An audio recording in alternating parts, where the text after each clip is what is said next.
January 20th, 1945. 30,000 feet above the Nakajima aircraft plant, Musashino, Tokyo.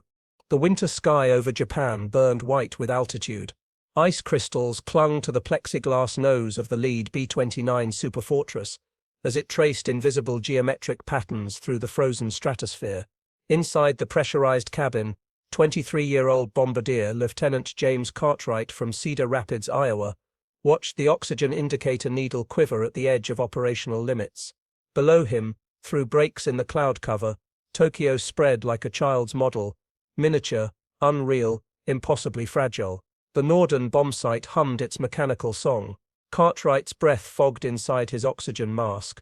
In 17 minutes, he would release 4,500-pound general-purpose bombs from an altitude no Japanese fighter had ever successfully intercepted. But that was not what would terrify the enemy pilots scrambling from Chofu Airfield 6 miles to the west. What would break their understanding of aerial warfare was what came next, the moment when physics and American industrial might conspired to rewrite the rules of gravity itself. 15,000 feet below, Captain Yoshio Fukuda, of the 47th Sentai, gripped his Kawasaki Ki-61 Hien's control stick and watched the American bomber formation materialize through the clouds like chrome insects suspended in amber. He had flown 73 combat missions. He understood altitude, understood energy management, understood the delicate mathematics of interception vectors. He had memorized the performance specifications of the B-29 from intelligence briefings, maximum operational ceiling of 31,850 feet, cruising speed of 220 miles per hour at altitude, defensive armament of 12 .50 caliber machine guns coordinated through a revolutionary central fire control system. He knew that intercepting a superfortress required climbing to maximum altitude while the aircraft was still distant, diving through the formation at speeds exceeding 400 miles per hour, firing a concentrated burst into the cockpit or wing root, then diving away before the defensive gunners could track him. He had done this 9 times. 3 of those attempts had resulted in confirmed kills. The mathematics of interception were brutal but comprehensible. What he did not know, what no Japanese pilot yet understood in January of 1945, was that the Americans had stopped playing by the laws of physics that governed every other aircraft in the sky.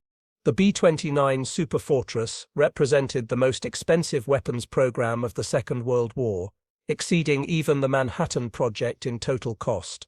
$3 billion had purchased 3,970 aircraft, each one a miracle of pressurization, remote gunnery, and high-altitude performance. But the true revolution was not in the aircraft's published specifications. It was in what happened when a pilot released 20,000 pounds of ordnance at 30,000 feet, and suddenly transformed his aircraft from a heavy bomber into something approaching a fighter's performance envelope. The engineers at Boeing's Seattle plant had calculated the numbers. They understood the implications. The combat crews who flew the missions understood it in their bones, in the sudden surge of acceleration, in the way the aircraft seemed to leap upward like a living thing released from invisible chains. But the Japanese pilots, accustomed to the ponderous predictability of B-17s and B-24s over Europe, aircraft that maintained steady altitude and speed even after bomb release, had not yet experienced this particular manifestation of American industrial excess. They were about to receive an education written in contrails and mathematics. The history of aerial warfare is written in the gap between expectation and reality. In 1941, Japanese planners had expected that American industrial capacity, while impressive, would require years to pivot from civilian production to military manufacturing. They had expected that American morale, softened by peacetime prosperity, would crack under the strain of extended warfare. They had expected that the vast distances of the Pacific would favor defensive operations, that the Philippines and Wake Island and Midway would become graves for American ambitions. They had been wrong on every count, but perhaps no miscalculation proved more psychologically devastating than the simple, brutal reality of American abundance, translated into operational capability. The B-29 did not represent merely superior engineering. It represented an economy so vast, so mechanically sophisticated, that it could produce aircraft that operated at the bleeding edge of physical possibility, and produce them by the thousand. Lieutenant Cartwright adjusted his position over the Norden site. The crosshairs drifted across factory buildings, railway sidings, workers' housing. At 30,000 feet, bomb trajectories became complex trigonometric problems involving wind speed, air density, the Coriolis effect, even the rotation of the Earth itself. The Norden site automated these calculations with a sophistication that would have seemed like science fiction a decade earlier. Cartwright made minute adjustments with his left hand while his right hovered over the release switch. The intercom crackled with the pilot's voice, IP in 30 seconds. Initial point, the moment when the bombing run became irrevocable, when the aircraft had to fly straight and level regardless of anti-aircraft fire or fighter attacks. The moment when the crew traded maneuverability for accuracy. Cartwright watched the aiming point drift into the crosshairs. His thumb moved to the release. The sight made its final automatic corrections. The entire aircraft seemed to hold its breath. Captain Fukuda advanced his throttle to maximum continuous power and pulled back on the control stick, trading airspeed for altitude. The Hyan's engine screamed. The airframe shuddered. At 28,000 feet, his rate of climb had decreased to barely 200 feet per minute. The controls felt mushy, on the edge of stall. He could see individual bombers now, their polished aluminum skins reflecting the winter sun. The formation held perfect geometric precision, a defensive box designed to create overlapping fields of fire that would turn any approach into a gauntlet of tracer fire. He picked his target, a bomber on the edge of the formation, slightly lagging.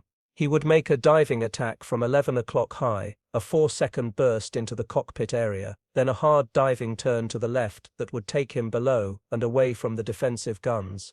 It was a maneuver he had practiced until it became automatic. He checked his oxygen supply, confirmed his gun switches were hot, and prepared to roll into his attack dive. The B-29s held their steady course, predictable, vulnerable. He had 5 seconds before optimal firing position. Then the bombs fell. 20 aircraft released simultaneously, 900,000 pounds of high explosive separating from shackles and trapeze mounts, beginning their long parabolic descent toward the factories below. And the B-29s, suddenly lighter by nearly half their gross weight, did what physics demanded.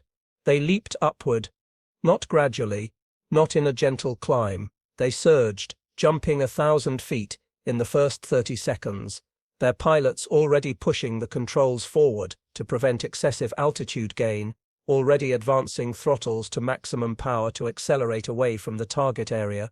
The carefully calculated interception vectors that Captain Fukuda had plotted became instantly obsolete. The bomber he had targeted was no longer where his mind insisted it should be.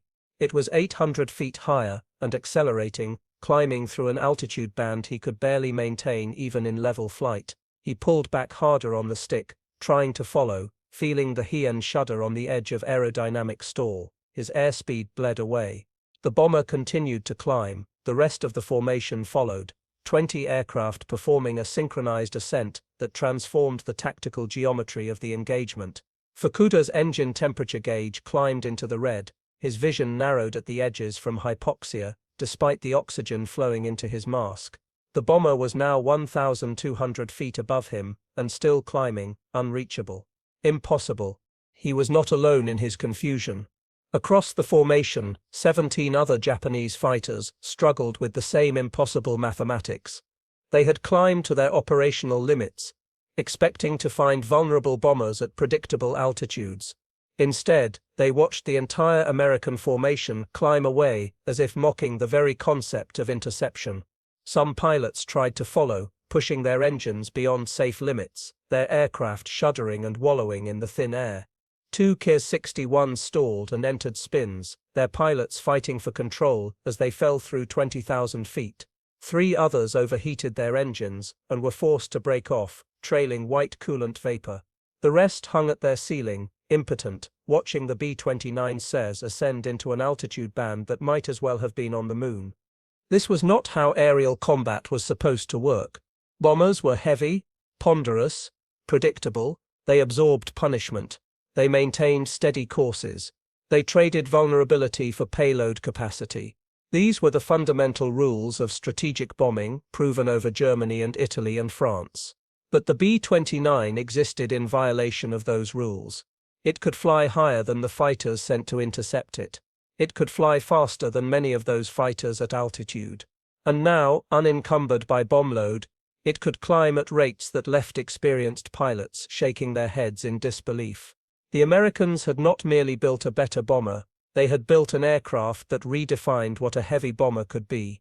And they had done it with such industrial excess that by January of 1945, over 500 of these aircraft were operating in the Pacific Theater, with production lines in Renton, Wichita, Marietta, and Omaha, turning out additional aircraft at a rate of 150 per month. The Japanese aviation industry, struggling to produce 300 fighters per month across all types, could barely comprehend the scale of manufacturing capability this represented. Lieutenant Cartwright felt the aircraft leap beneath him as the bomb load released. The sudden change in weight translated directly into lift. The wings, suddenly supporting 20,000 fewer pounds, produced an immediate and dramatic climb. Captain Henry Morrison, the pilot, already had the nose down and the throttles forward, but for 30 seconds, the B-29 climbed anyway, rising from 30,000 to 31,200 feet, before Morrison could arrest the ascent and transition into a high-speed cruise away from the target. Cartwright watched the altimeter needle swing past 31,000 and felt a grim satisfaction. Every foot of altitude was another layer of protection, another margin of safety between his crew and the fighters below.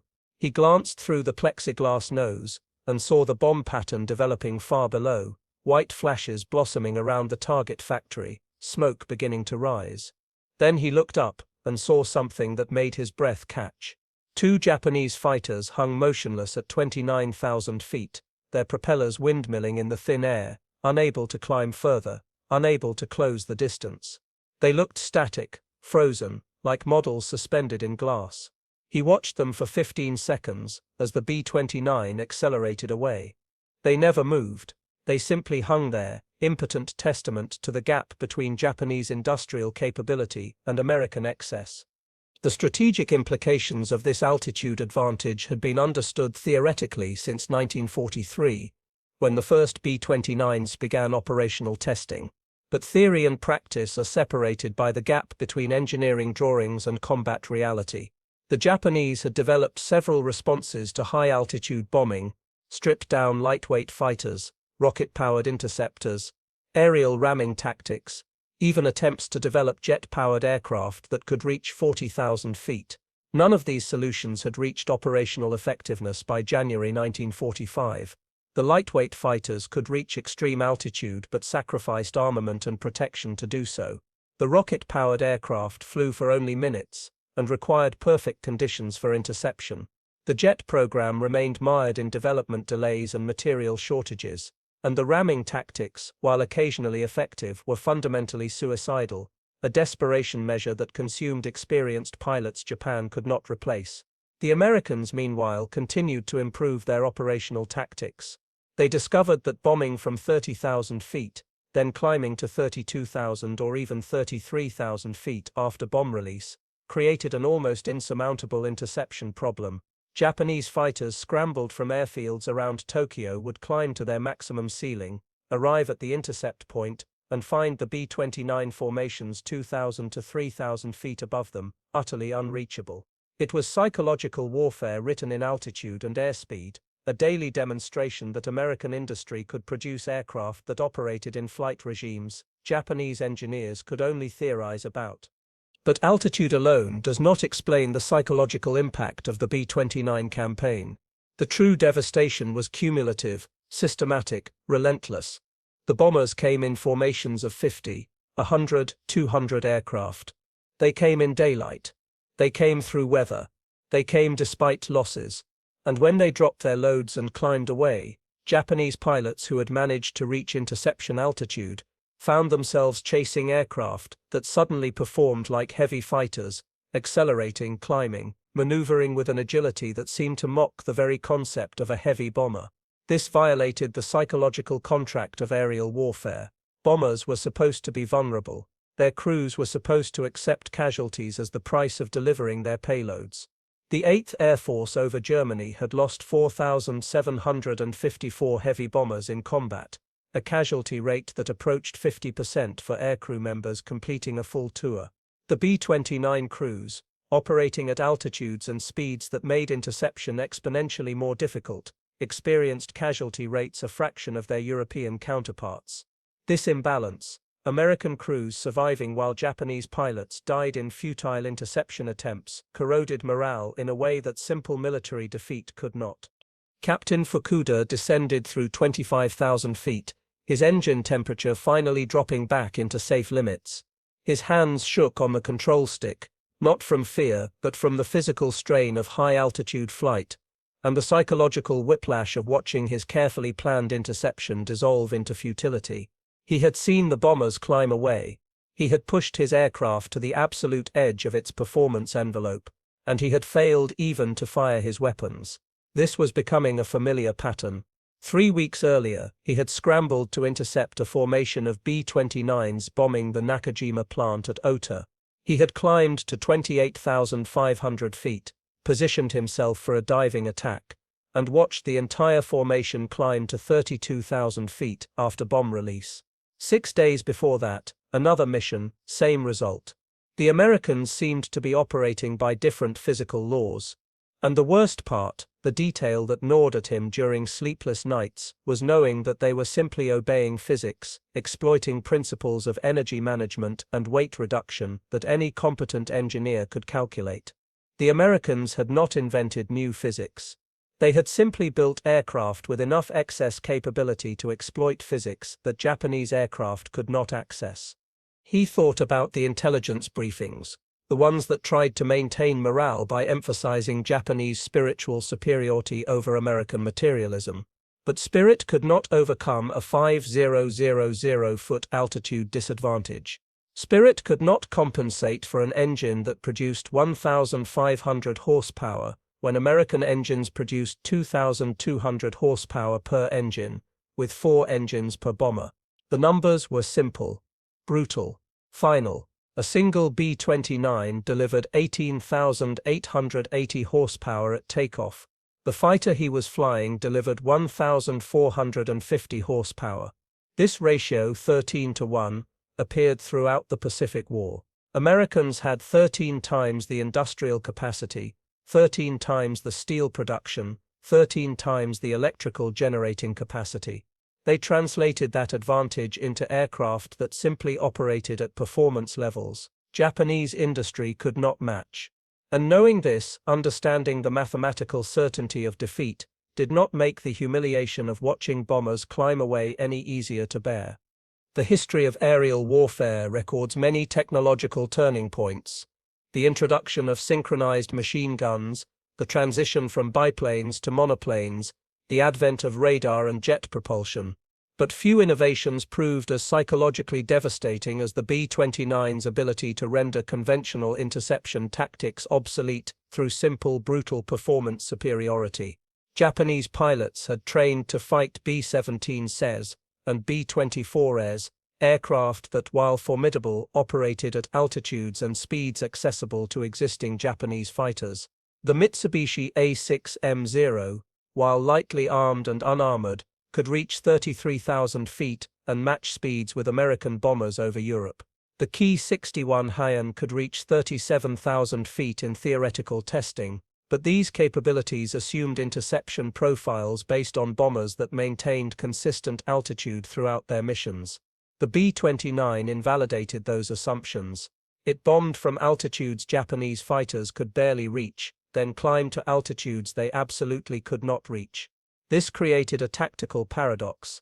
Japanese pilots had to commit to their intercept climbs before knowing whether the bombers would remain at altitudes they could access. If they committed early and climbed to maximum altitude, they arrived with no energy reserve and no ability to maneuver. If they waited to see whether the bombers would maintain altitude or climb, they lost the time advantage necessary for successful interception. The Americans, simply by releasing their bombs and allowing physics to operate, transformed every mission into a game of aerial chess where they could see 3 moves ahead and Japanese pilots could see only the current board position. Lieutenant Cartwright removed his oxygen mask as Captain Morrison descended to 20,000 feet on the return flight to Guam. The mission had lasted 8 hours. His knees ached from kneeling at the bombardier's position. His eyes burned from staring through the Norden sight. But the mission photographs would show good coverage of the target, at least 60% of the bombs falling within 1,000 feet of the aiming point. Acceptable, if not exceptional. What mattered more was that all 20 aircraft in the formation were returning to base. No losses. Minor flak damage to 3 aircraft. One fighter pass that resulted in a punctured fuel tank, but no casualties. For the crew, this mission would blur into the others. One more entry in the logbook, one more step toward completing a 35-mission tour and rotating home. But for the Japanese pilots who had scrambled to intercept them, this mission represented another lesson in futility, another demonstration that the war they were fighting had already been decided by industrial capacity deployed years earlier in factories in Seattle and Wichita and Marietta. The B-29 said would return, tomorrow or the next day or the day after. They would come in formations of 50 or 100. They would bomb from 30,000 feet. They would drop their loads and climb away, unreachable, untouchable, and Japanese pilots would scramble and climb and watch them disappear into the stratosphere. Understanding with increasing certainty that courage and skill and determination meant nothing against an enemy who could produce aircraft that simply operated beyond the physical limits of Japanese industrial capacity. The mathematics of industrial warfare are merciless. By January 1945, American factories were producing one B-29 every 4 hours. Boeing's Renton facility alone completed 7 aircraft per day. The Wichita plant added another 7. Bell's Marietta facility contributed 4 more. Martin's Omaha plant delivered 3. This production rate, over 20 heavy bombers per day, 600 per month, 7,200 per year if maintained, represented an industrial achievement without historical precedent. The entire German aircraft industry at its peak produced approximately 3,000 aircraft per month, across all types. Japan's industry, hampered by raw material shortages and Allied bombing, produced perhaps 2,000 aircraft per month, across all types, by early 1945, with that number declining steadily. The Americans were producing B-29s alone at a rate that approached 1/3 of total Japanese aircraft production, and the B-29 was merely one program among dozens.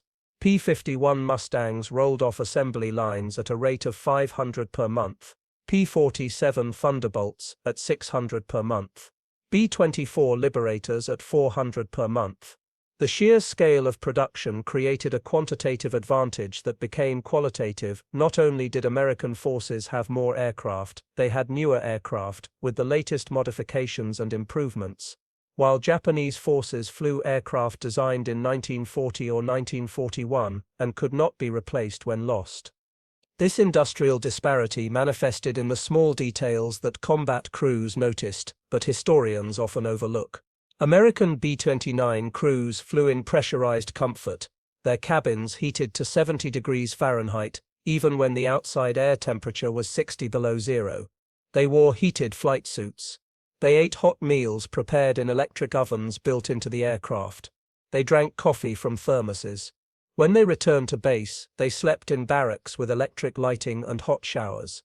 They ate in mess halls, serving fresh vegetables, meat, eggs, milk.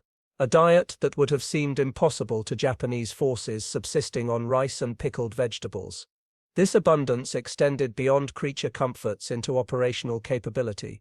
If a B-29 returned to base with battle damage, maintenance crews had access to complete inventories of spare parts, engines, propellers, control surfaces, instruments, whatever was needed.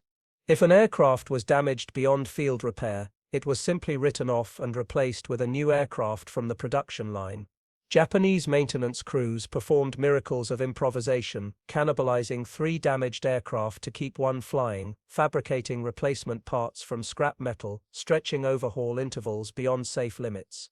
The Americans replaced aircraft the way a wealthy man replaces light bulbs.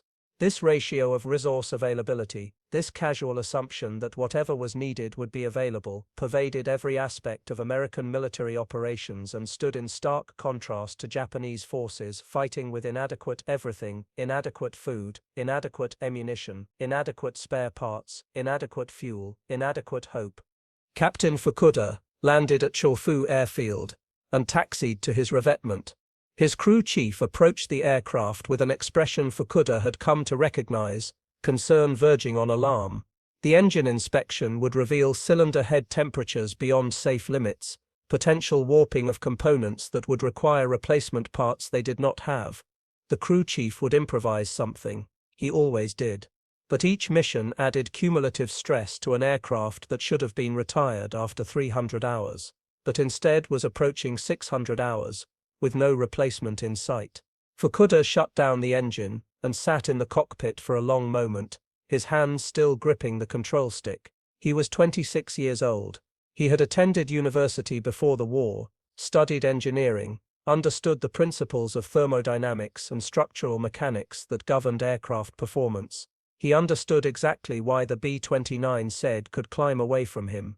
He could calculate the power-to-weight ratios, the wing loading figures, the specific fuel consumption that allowed the Americans to fly 8-hour missions while Japanese fighters had combat endurance, measured in minutes. Understanding did not help. It made the situation worse, actually, knowing that the outcome was determined by calculus, not courage, that no amount of skill or determination could overcome a 30% disadvantage in power-to-weight ratio at altitude. He climbed out of the cockpit and dropped to the ground. His crew chief saluted and began his damage report. Fukuda listened with half his attention. The rest of his mind was calculating probabilities. He had flown 74 combat missions, 3 confirmed kills. Statistical analysis suggested that his survival through 74 missions represented extraordinary luck. Most pilots in his unit were dead or injured before 30 missions. The Americans were increasing their raid frequency. If the pattern held, he would fly 4 or 5 more missions before the end of January. Each mission decreased his survival probability. The mathematics were simple. He had perhaps 2 months before the statistics caught up with him. This knowledge created a strange calm. Outcomes that are certain require no anxiety. He would fly until he was killed. The B-29 Seer would continue to come. The war would continue until Japan's industrial capacity was reduced to rubble. These facts connected with the certainty of geometry proofs. What remained was only the timing. But among the certainties, one question gnawed at him: why had the Americans developed the altitude change tactic? The B-29 had enough performance advantage without it. They could bomb from 30,000 feet and simply fly away in level flight faster than most Japanese fighters could pursue at that altitude. The post-release climb served no tactical purpose he could identify. It did not improve accuracy. Bombs were already released. It did not improve defensive position. The bombers were already beyond effective interception range. The only purpose he could identify was psychological. The Americans were demonstrating excess capability. They were showing that they could bomb from altitudes Japanese fighters could barely reach, then climb to altitudes those fighters absolutely could not reach, because they had so much power and performance margin that they could afford to waste it on gestures. This was warfare as theater, combat as humiliation, and it worked. Every pilot who watched those bombers climb away understood the message: you cannot reach us, you cannot stop us, we have already won. The bombing campaign against Japan's industrial infrastructure began in earnest in November 1944 and intensified through the winter and spring of 1945. The target list encompassed aircraft factories, steel mills, oil refineries, chemical plants, urban industrial zones, the entire economic structure that allowed Japan to sustain military operations. The high-altitude precision bombing campaign achieved mixed results. Weather over Japan was frequently poor. Winds at 30,000 feet sometimes exceeded 200 miles per hour, scattering bomb patterns despite the northern bombsite's sophistication.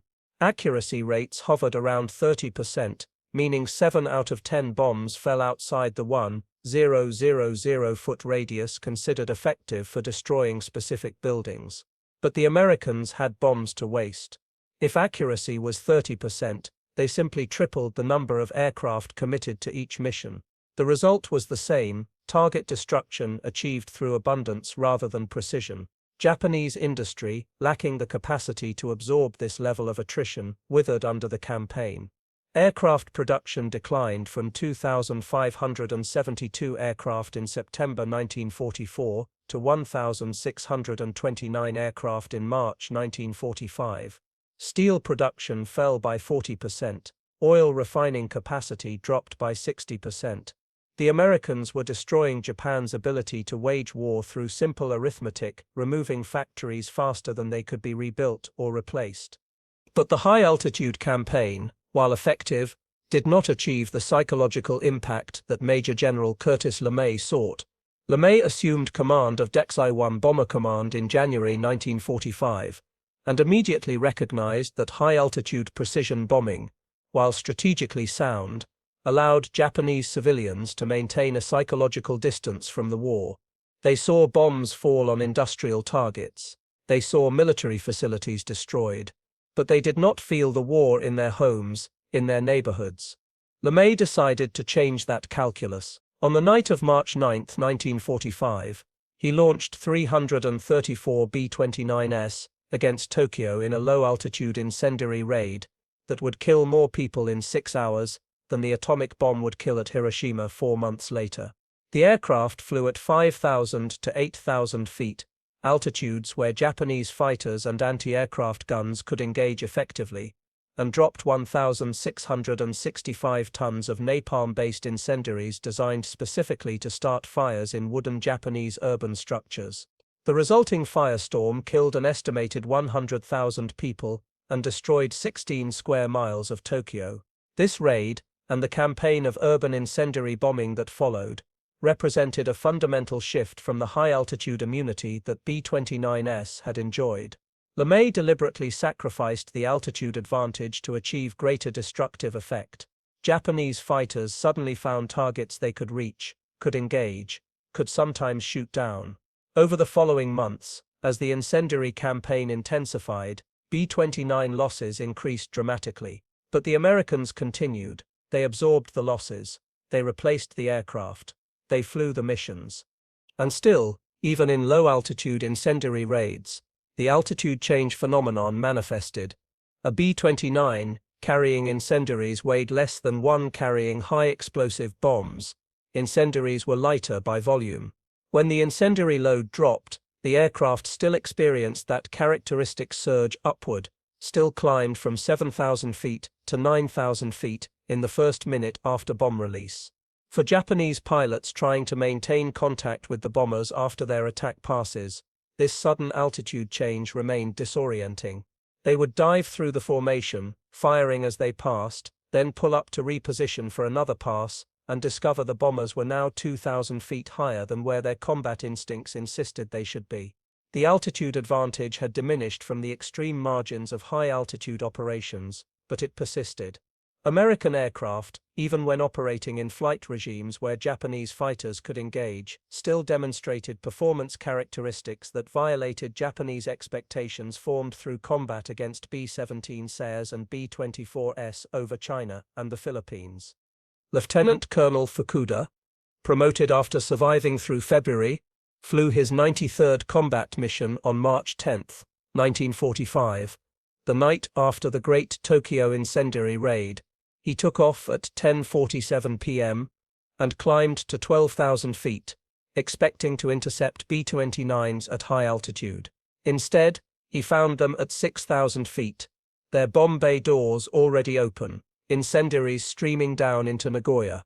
The sight shocked him. He had internalized the B-29 as an untouchable high-altitude weapon. Seeing them operating at altitudes where he had every advantage, where his aircraft was faster, more maneuverable, where he could make multiple attack passes, created cognitive dissonance. The Americans were throwing away their advantage. He rolled into a diving attack, tracking a bomber through his gun sight, firing a 3-second burst that he saw stitch across the fuselage just aft of the wing root. Smoke streamed from the damage. He pulled up, rolled left, dove away as tracers from the bomber's defensive guns flashed past. Then he looked back and saw the bomber he had hit climbing despite the damage, climbing away from 6,000 feet toward 8,000 feet, accelerating as it climbed. He had hit it. He had seen the strikes, and it was flying away, climbing, escaping.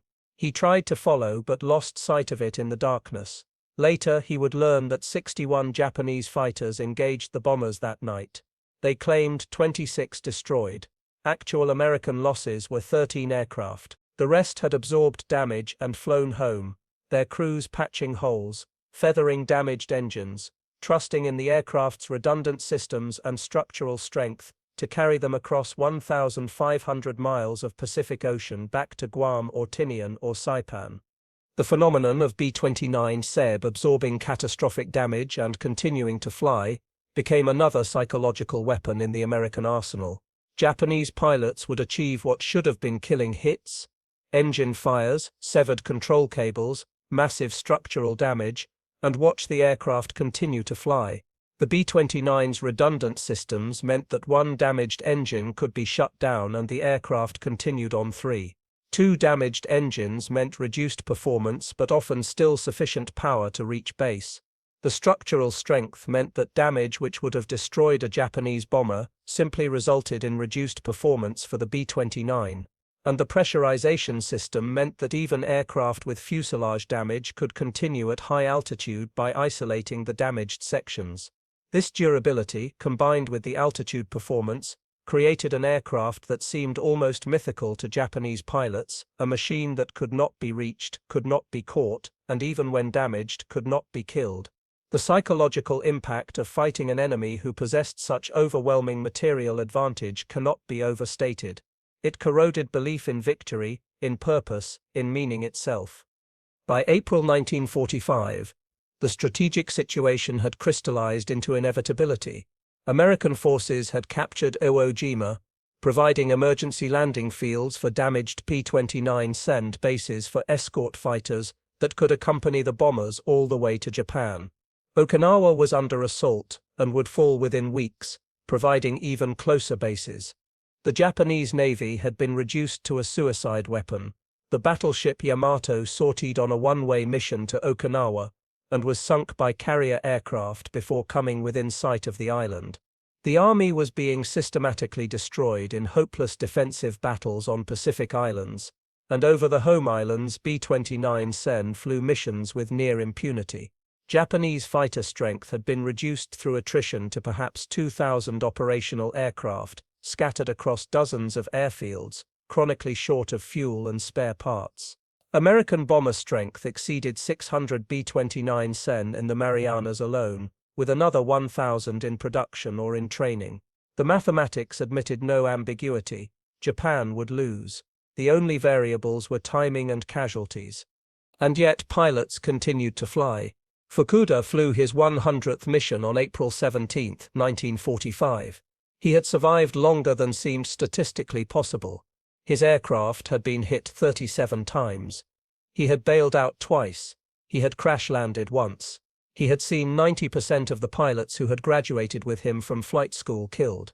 The unit he now commanded existed mostly on paper. He had 14 pilots officially assigned, 9 aircraft operational, fuel for perhaps 3 more missions before rationing would ground them entirely.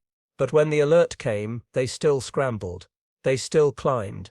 They still flew into the bomber formations knowing that nothing they did would alter the outcome. They flew because flying was their function, because surrender was not an option that had been made available to them, because even meaningless resistance seemed preferable to waiting passively for destruction. On April 17, Fukuda intercepted a formation of B-29 SAV bombing the Kawasaki aircraft plant at Gifu. He climbed to 28,000 feet and positioned himself for a diving attack. He rolled in. He tracked a bomber through his gun sight. And then, as he was 3 seconds from optimal firing position, the entire formation released their bombs and climbed away. He watched the bombers surge upward, climbing at what his instruments told him was 2,000 feet per minute, a rate of climb better than his aircraft could achieve at sea level. He followed, pulling back on the stick, feeling the airframe shudder at the edge of stall. The bombers continued to climb. He could not follow. He reached 29,500 feet, and could climb no further. The bombers were now at 31,000 feet, and still ascending. He hung at his ceiling for perhaps 20 seconds, his aircraft balanced on the edge of aerodynamic collapse, and watched the bombers disappear into the high cirrus. Then his engine overheated, and he had to descend. He had not fired his guns. He had not even approached weapon range. He had simply climbed until physics forbade him from climbing further, and the enemy had flown away. He descended through 25,000 feet, and checked his fuel. Enough for 20 minutes. Enough to return to base. He looked at the fuel gauge, and understood that this might be his last mission. The strategic fuel reserves were nearly exhausted. Rationing would soon reduce flight operations to emergency interceptions only. He might fly twice more, perhaps 3 times. Then he would sit on the ground and wait for American forces to invade. He thought about this prospect, and felt neither fear nor relief, only a strange emptiness. He had trained for 4 years. He had flown for 3 years. His entire adult life had been defined by flying, by combat, by the contest between his skill and enemy capability. And he had lost, not because he was insufficiently skilled or courageous. He had lost because the enemy built aircraft that operated at performance levels his industry could not match. Because the enemy possessed wealth so vast they could afford to build 4,000 heavy bombers, each costing $640,000. Because the enemy controlled resources measured in quantities that made Japanese reserves look like poverty. He had lost before he had ever taken off. The fight had been decided in factories in Seattle and Wichita years before he ever saw a B-29. The missions he had flown, the victories he had claimed, the survival that had seemed like skill, all of it had been theater. A performance staged within boundaries the Americans had defined through industrial capacity, deployed so far beyond Japanese capability, that the outcome had never been in doubt.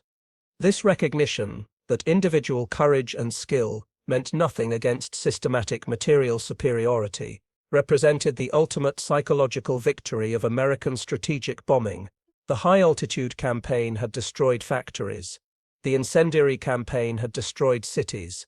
But the cumulative effect of watching B-29s bomb and climb away, mission after mission, month after month, destroyed something less tangible and more fundamental, belief in the possibility of victory. Japanese pilots had entered the war confident in their technical superiority, their superior training, their spiritual preparation. By April 1945, they understood that none of these factors mattered. The Americans did not win through superior pilots. Most B-29 crew members had less than a year of experience. They did not win through superior tactics. The formations they flew were straightforward adaptations of European bombing doctrine. They won through abundance. They won because they could afford to build aircraft that operated at the bleeding edge of technical capability, and could afford to risk those aircraft in combat, and could afford to replace them when they were lost. They won because their economy produced so much of everything that they could treat $640,000 bombers as expendable. This abundance, this casual waste of resources that seemed infinite, represented a form of warfare that Japanese military doctrine had no framework to counter. The symbolic weight of the B-29's altitude change capability extended beyond tactical significance. It became a recurring element in post-war Japanese accounts of the bombing campaign mentioned in memoirs, analyzed in military histories, discussed in interviews with surviving pilots. The detail that bombers would drop their loads and simply fly away, climbing to altitudes that seemed impossible, appeared again and again in these accounts. It functioned as a synecdoche, a small detail that represented the entire experience of fighting an enemy whose industrial capacity allowed them to operate beyond the physical limits that constrained Japanese forces. The B-29 itself became a symbol of American material superiority, its polished aluminum skin reflecting wealth, its pressurized cabin representing comfort, its 4R-3350 engines producing 8,800 horsepower representing excess. Japanese bombers like the G-4M were made of wood and fabric to save metal. They lacked armor to save weight. they carried minimal defensive armament to preserve speed. American bombers were built without such compromises. They incorporated every possible advantage regardless of cost or complexity. This philosophical difference, Japanese forces operating at the margin of scarcity, American forces operating from a position of abundance, manifested in every aspect of the Pacific War, but nowhere more visibly than in the daily spectacle of B-29s bombing from altitudes Japanese fighters could not reach, and climbing to altitudes they absolutely could not reach after releasing their loads.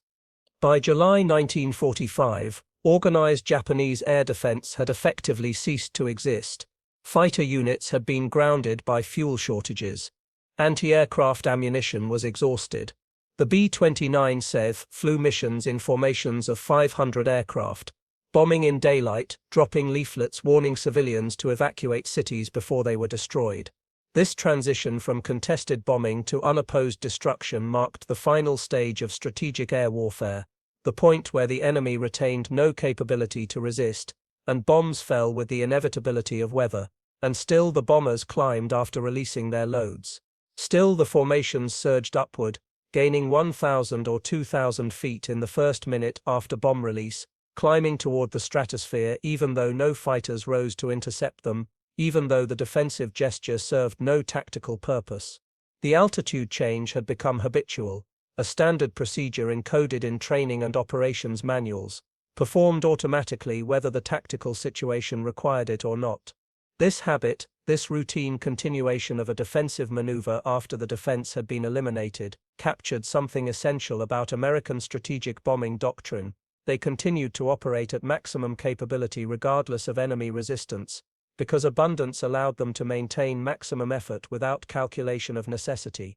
They climbed because they could climb, because their aircraft had performance margin to waste, because operational doctrine said to climb after bomb release, and changing the doctrine would require administrative effort that no one saw reason to expend.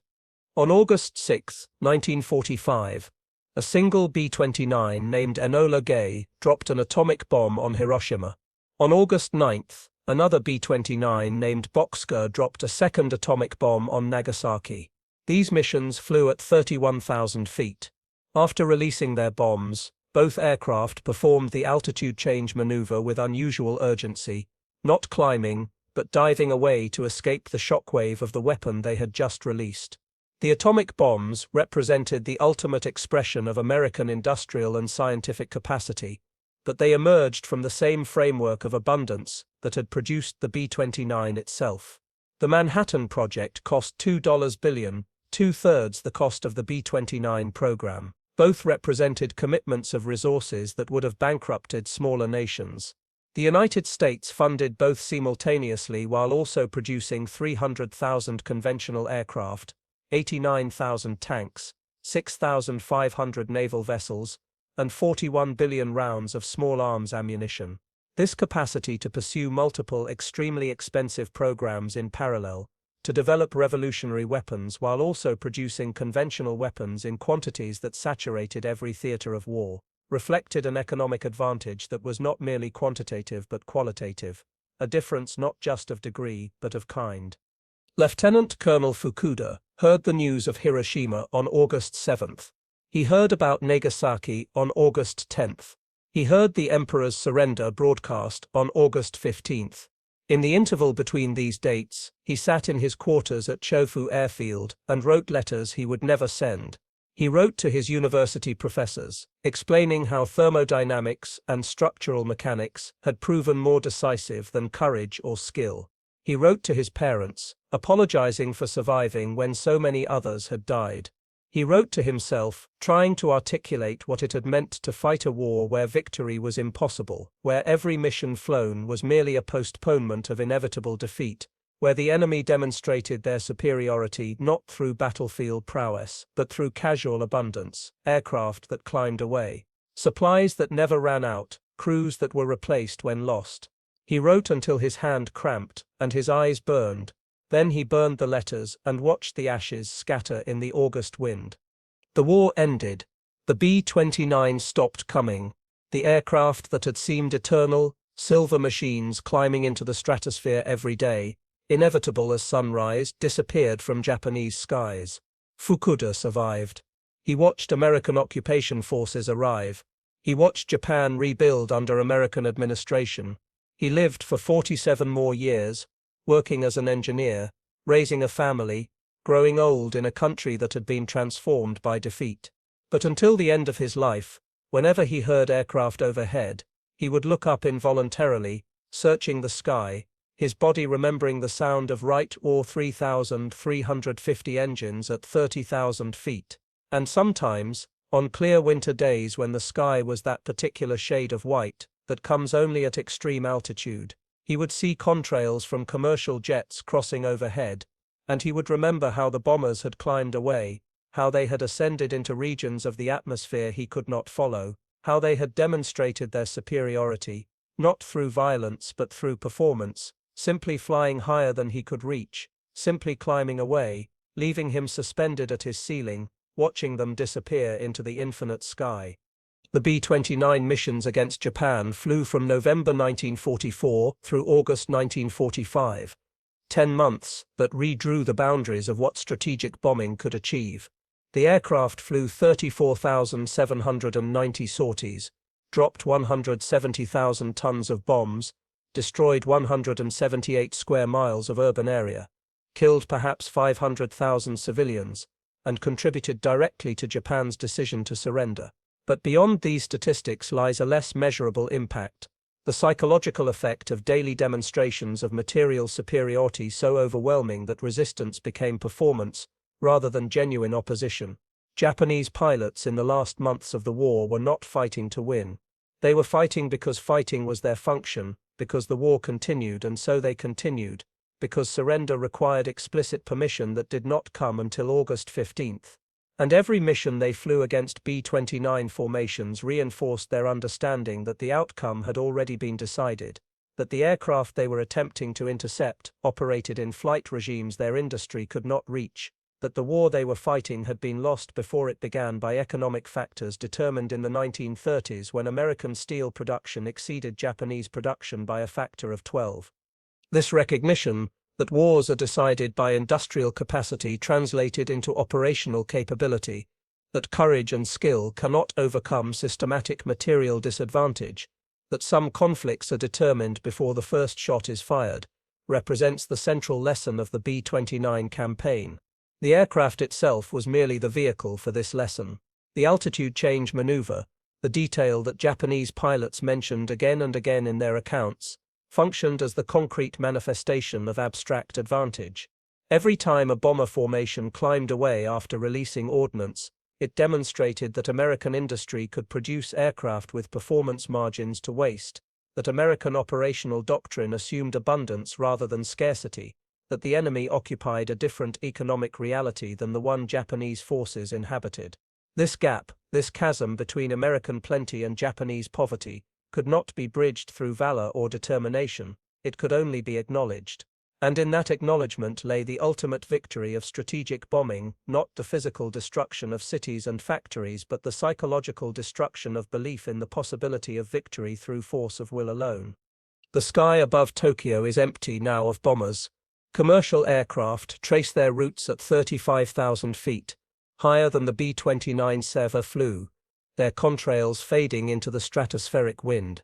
Those who remember the war are mostly gone, those who remember the sight of silver aircraft climbing away into the white winter sky, who remember the sound of radial engines at maximum power, who remember the particular quality of light reflecting off polished aluminum at extreme altitude.